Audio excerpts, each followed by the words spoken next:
what I'm going to be working on right here is a trigger snare system. And the way I remember this, snare with an N, and this design looks like an N. So if you can kind of visualize that this is an N shape. So the idea is that this is your base and this is the trigger. And I'll show you how I'm going to tie the snare on. But the reason why I don't have it on right now, I wanted to show you how I carved this. So again, the cordage will stay on and secured instead of slipping off. And same thing right here. So the idea is that these two come together like this, or you can put it like that, and you want it to slip off. Now there's some key ways of setting this up. This is the snare. You take your hand, and it would be a hand's distance away from the base. So when I tie this onto the trigger, the snare needs to be about a hand's length away. The snare itself needs to be about the size of a fist, and it needs to be above the ground about the width of your hand. So I'm going to tie this on. So the snare itself goes on the bottom part of this trigger. Let me tie this off real quick for you.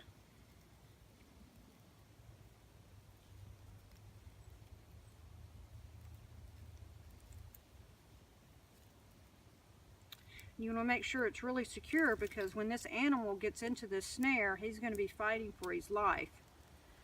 So, then, you look up here, you want to find a sapling that's got a really good spring to it. And you tie the other half of the trigger, the upper half, to the sapling. Secure it there. And then you bring it down. You can do it this way. Again, the animal goes like this, or you can carve it out a little bit where it's notched out. And then what happens, and I'm just going to show you right quick. Let me get a stick.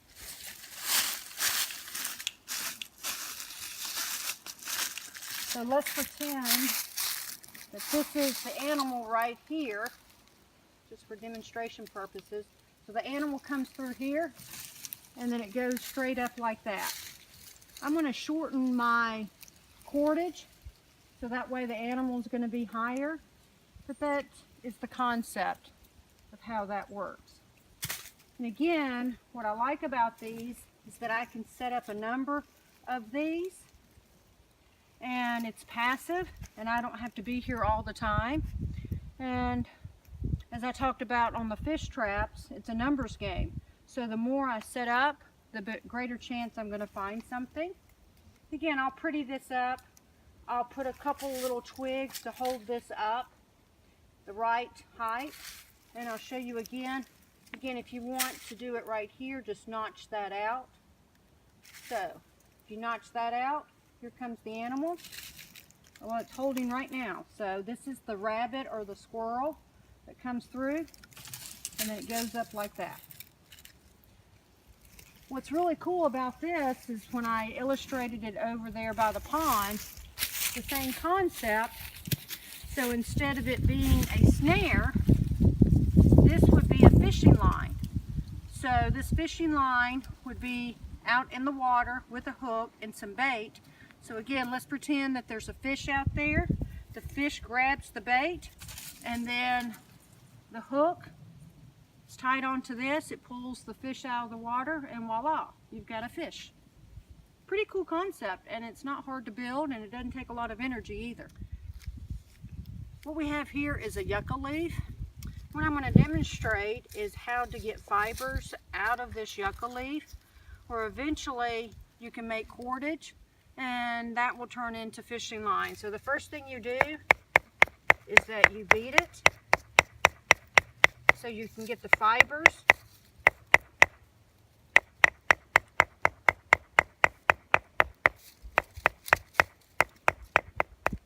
And you don't want to beat it too hard, but you want to beat it enough where it breaks up the fibers.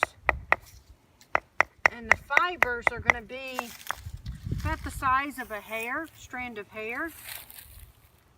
So, see if I can pull these apart for you to demonstrate. And I would certainly say this is a practice in patience, because you can't rush this. You got to pull these fibers apart.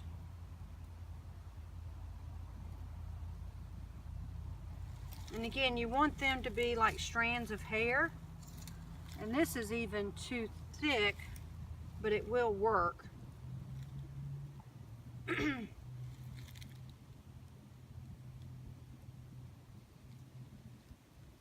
Like I said, this is a test of your patience. But once you do it,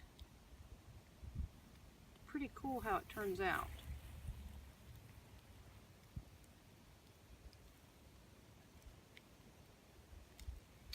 So, what I'm going to show you real quickly, just the idea of making cordage. So you get 4 or 5 strands of this, and you tie it off on one end.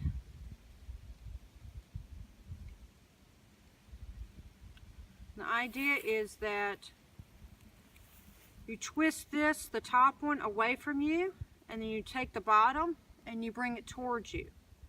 And now the bottom is the top. So you twist away, bring the bottom, bring it towards you, and now the bottom is the top. Twist away, and you continue on, and as long as you want, really. So twist away, and then bring it towards you. Twist away, bring it towards you. Away, towards you. So you see, this is the beginning of it, right there. And what you'll end up with, this is a yucca plant cordage that I made from a yucca leaf a few months ago, and made it into a fishing line. So I'm going to use this as a fishing line, and have used it as a fishing line. So what I'm going to do next is get the hooks from the thorn rose bushes and use those right quick. But this is where it all started, was this yucca leaf. Well, what we have here is the yucca leaf fishing line cordage, and I tied it to this rose bush thorns. And what we have here are 2 very sharp thorns, and then 2 right here. And the reason why I left these 2, but I cut them off, is to keep the fishing line from slipping. So again, the idea is this would be tied to the snare trap, the trigger itself. Put some bait on one of these hooks, and again, the fishing line, of course, would be much longer, but throw this in the water, and as the fish pulls on it, then it would spring up, it would spring the trigger, and the fish would come up and hang from there. Also, just trying to plan ahead, catching fish with these, they're probably going to break the thorns. So I thought, well, there's no sense in making a whole new fishing hook system, so I decided to go ahead and include these 2 hooks as well. So once these are broken, then I can cut this off and then put bait on one of these and have, again, the same fishing hook and fishing line. And once that's broken, then I can find another rose bush and thorns to work with. So that's the concept, and it works pretty well.